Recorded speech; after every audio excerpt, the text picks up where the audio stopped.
At its most basic, pedagogy may be described as the art and science of teaching and learning. Perhaps for younger practitioners, it would have been hoped that by this, the early part of the 21st century, we would have arrived at a well-supported consensus of what constitutes the art and the science.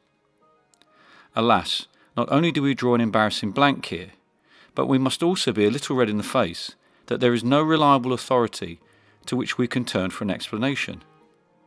Why is it that no such consensus exists? There are schools of thought on the matter, but these, for the most part, either start with desired outcomes or a conceptual proposition. The Centre for Research on Teaching and Learning at Michigan University cites 10 main paradigms of learning. Depending on when and where we undertook our PGC, one or other of these theories would have predominated.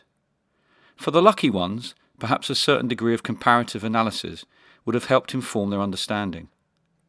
However, the stark contrast of entering a classroom for the first time and the sheer demands of the practicalities of teaching often consign any theoretical reflection to wishful thinking.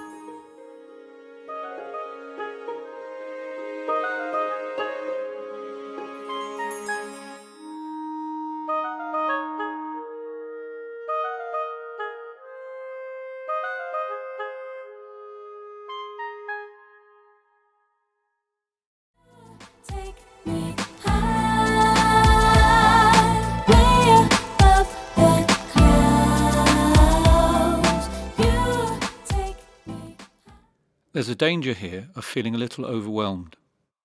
That we get so little time to reflect and reconsider what we are doing has become increasingly felt by many in the profession.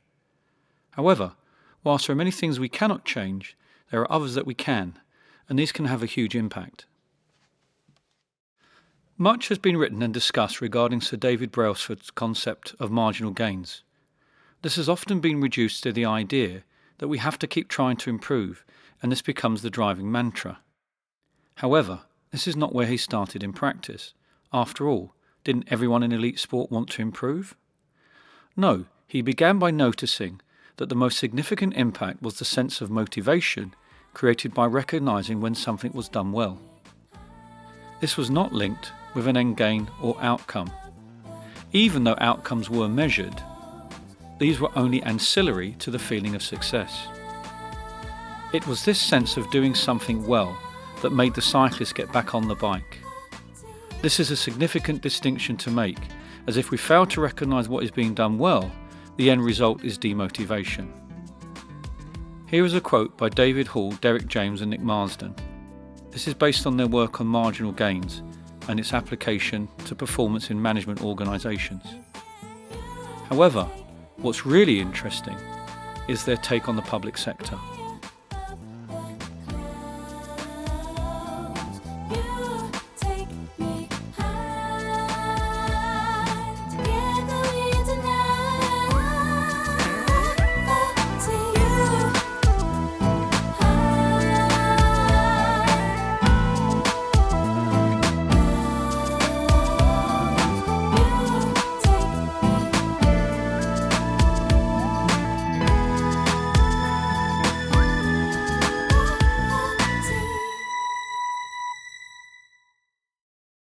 So we should feel buoyed that, just as we know when our students are doing well, we have the opportunity to self-acknowledge in a way that focuses on all of the good that this brings.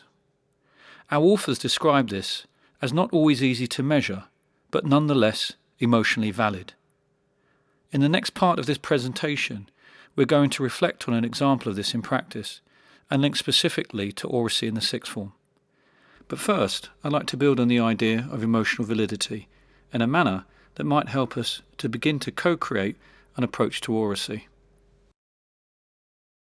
Earlier in this presentation, we looked at the lack of resources given to a deeper reflection on pedagogy. As we can see from this quote, perhaps the greatest travesty is the loss of the love of learning to learn. The volume of new initiatives has possibly led to a situation where even good ideas have had to be reduced and bolted on. This is hardly conducive to creating the conditions where we feel that we can build on that feeling of doing something well.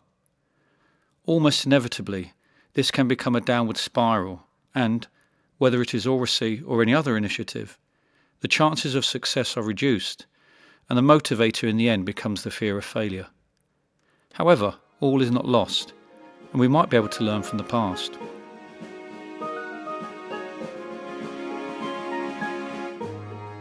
The great blossoming, known as the Renaissance, exuded a colour and vitality, and from this great minds were able to articulate subtlety and insight. One such thinker was the Italian scholar and Catholic priest, Marsilio Ficino. The development of the whole person was of paramount importance to him, and he was aware of the dangers of a lack of balance in our education.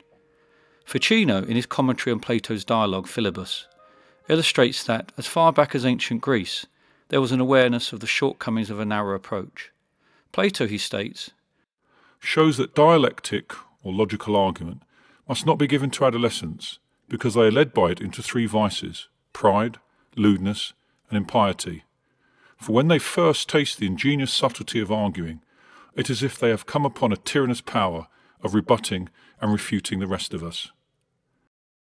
How true is this today as it was in the 15th century? For Ficino, the problem had to do with morality. Character needed to be developed before dialectic, that's logical argument, was taught.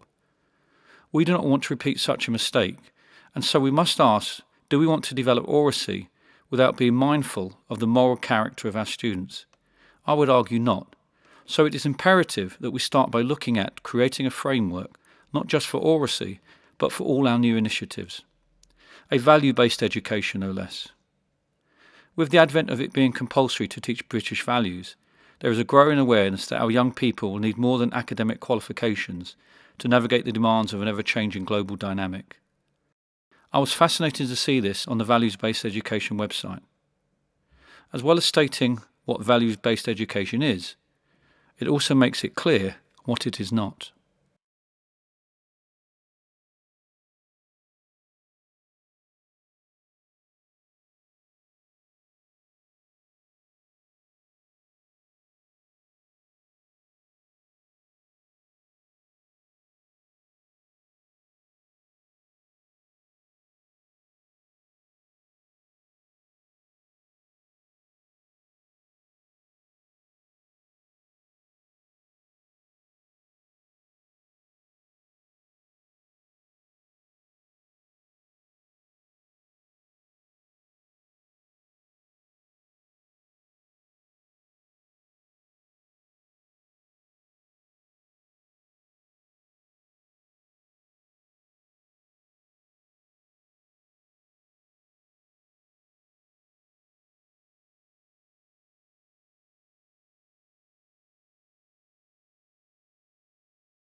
Fortune was able to create the feeling of human pain and suffering, as the series were influenced by his experience of several executions during World War II.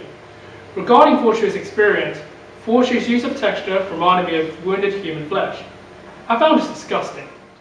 I investigated another artist who uses texture, John DeBuffet. I find the texture of the work intriguing. However, the drawing of the figures is naive and childish. Again, feelings were created through the textures in the artwork.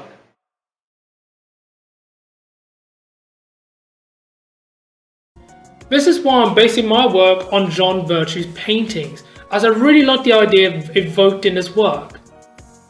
Virtue just gives enough detail to allow the viewer to vaguely identify on what the painting is, but at the same time, leaving a bit of mystery through the various textures. In Fortune's case as an artist, he expressed his feelings through his paintings. This means that Fortune's head of hostage paintings are not just paintings, there is thought. This makes the painting's representation powerful as it was created at a personal level.